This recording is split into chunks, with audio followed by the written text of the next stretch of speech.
Bismillahirrahmanirrahim. Baik, di sini Ibu akan membahas tentang halal dan haramnya makanan dan minuman.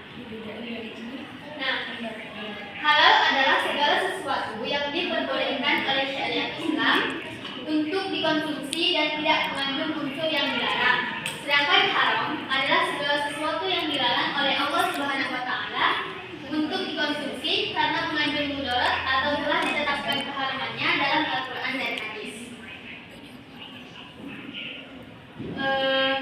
Dasar hukumnya, Allah Subhanahu wa taala berfirman dalam surah Al-Baqarah ayat 198, "Wahai manusia, makan dan minumlah.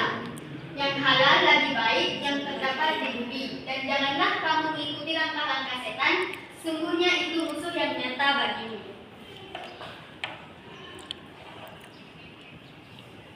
Makanan dan minuman yang halal itu semua makanan yang baik dan tidak membahayakan kesehatan. Daging hewan yang halal dan disembelih sesuai dengan syariat Islam, buah-buahan, sayuran, biji-bijian dan hasil laut, susu, madu dan makanan yang tidak bercampur dengan bahan haram, minuman yang suci dan tidak memabukkan. Jadi segala sesuatu yang halal itu boleh dikonsumsi. Seperti halnya tadi daging hewan yang halal, susu, madu yang tidak bercampur dengan bahan-bahan yang haram. Selanjutnya itu makanan dan minuman yang haram, seperti bangkai, yaitu hewan yang mati tanpa disembelih sesuai syariat, darah yang mengalir, daging babi, dan seluruh bagian tubuhnya. Hewan yang disembelih bukan atas nama Allah, hewan buas yang bertaring dan burung yang berkuku tajam.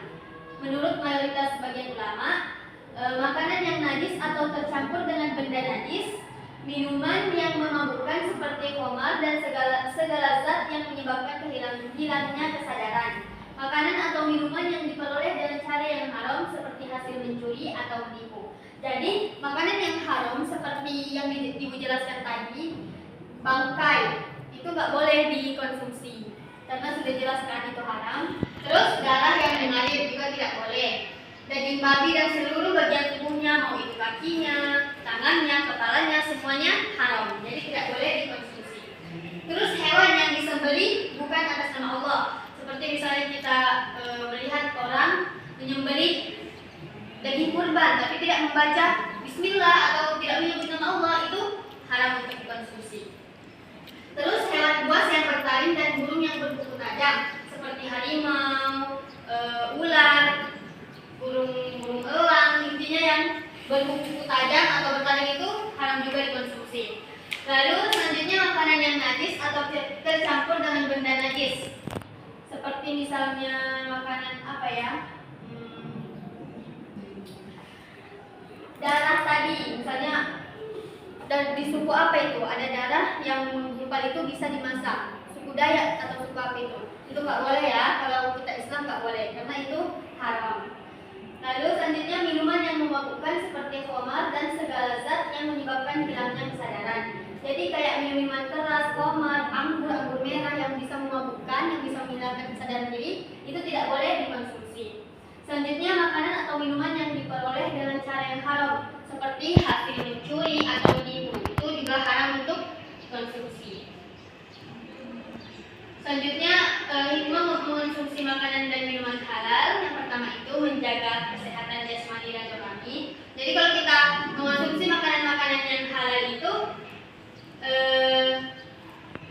itu salah satu bentuk kita menjaga kesehatan kita, kesehatan jasmani atau kesehatan rohani. Yang kedua, mendapatkan keberkahan dan keridhaan Allah Subhanahu wa taala. Jadi semua makanan yang halal itu bisa kita dapatkan keridhaan dari Allah Subhanahu wa taala karena dia makanan yang halal.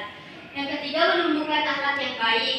Jadi tergantung kalau misalnya kayak kita peroleh makanan tadi seperti mencuri atau menipu, nah itu tidak baik juga untuk kita sendiri.